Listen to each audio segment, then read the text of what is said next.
अस्सलाम वालेकुम। काले रंग के पखाने आने की वजह से मरीज़ को बहुत से मसाइल का सामना करना पड़ता है। इस कंडीशन में मरीज़ दिन ब दिन सूखता चला जाता है। मरीज़ इतना कमज़ोर हो जाता है कि चलते वक्त मरीज़ की आंखों के आगे अंधेरा सा छाने लगता है और मरीज़ को चलते वक्त चक्कर आने लगते हैं। मरीज़ का रंग पीला सा पड़ जाता है, चेहरे पर झुर्रियाँ नुमायाँ होने लगती हैं और जिल्द लटक सी जाती है और मरीज़ की हड्डियाँ भी नुमायाँ होने लगती हैं और मरीज़ की कंडीशन बिल्कुल बूढ़ों जैसी हो जाती है। इस कंडीशन का इलाज करवाना बहुत ज़रूरी होता है, वरना मरीज़ की सेहत को हद से ज़्यादा ख़तरा लाक हो सकता है।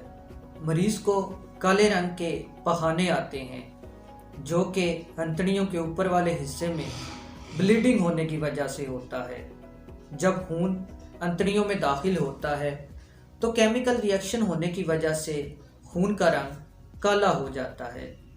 अगर ब्लीडिंग अंतड़ियों के निचले हिस्से यानी रेक्टम या नीचे जाने वाली कोलन में हो तो खून का रंग सुर्ख ही रहता है। अगर मरीज़ आयरन की गोलियां या फोलिक एसिड की गोलियां इस्तेमाल कर रहा हो तो इसकी वजह से भी पखाने का रंग काला हो सकता है। इसके अलावा कई तरह के फ्रूट्स का इस्तेमाल भी पखाने के रंग को काला कर सकता है, जैसा कि चेरी का इस्तेमाल। चेरी के इस्तेमाल से पखाने का रंग बाज़-औक़ात काला हो जाता है।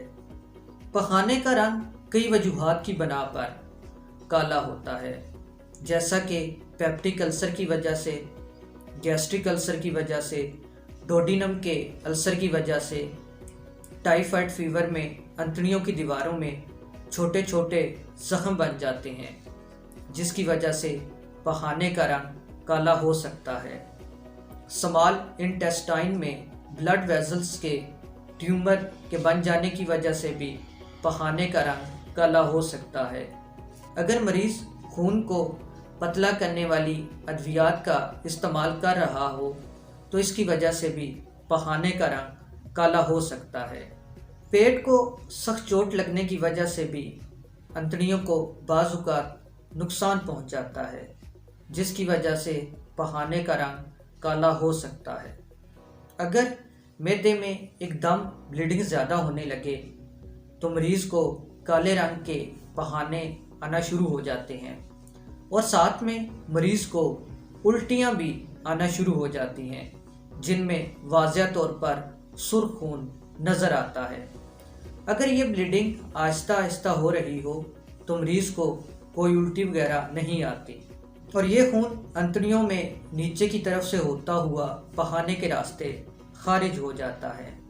पखाने में खून की मौजूदगी का पता चलाने के लिए मुख्तलिफ टेस्ट करवाए जाते हैं ताकि पता चलाया जा सके कि पखाने का रंग खून की मौजूदगी की वजह से काला हुआ है या कोई और वजह है।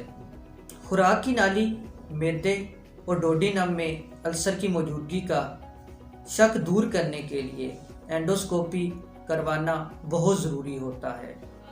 जीआई एक्सरे करवाकर अंतड़ियों की खराबियों का पता चल सकता है। अगर मरीज़ को काले रंग के पखाने आ रहे हैं तो इस कंडीशन का इलाज करवाना बहुत ज़रूरी होता है, वरना मरीज़ की सेहत के लिए बहुत से मसाइल खड़े हो जाते हैं। इस हवाले से अली होम्योपैथिक चैम्बर अपनी बेहतरीन खिदमात सर अंजाम दे रहा है। अपना और अपने प्यारों का बहुत सा ख्याल रखें। अल्लाह हाफिज़।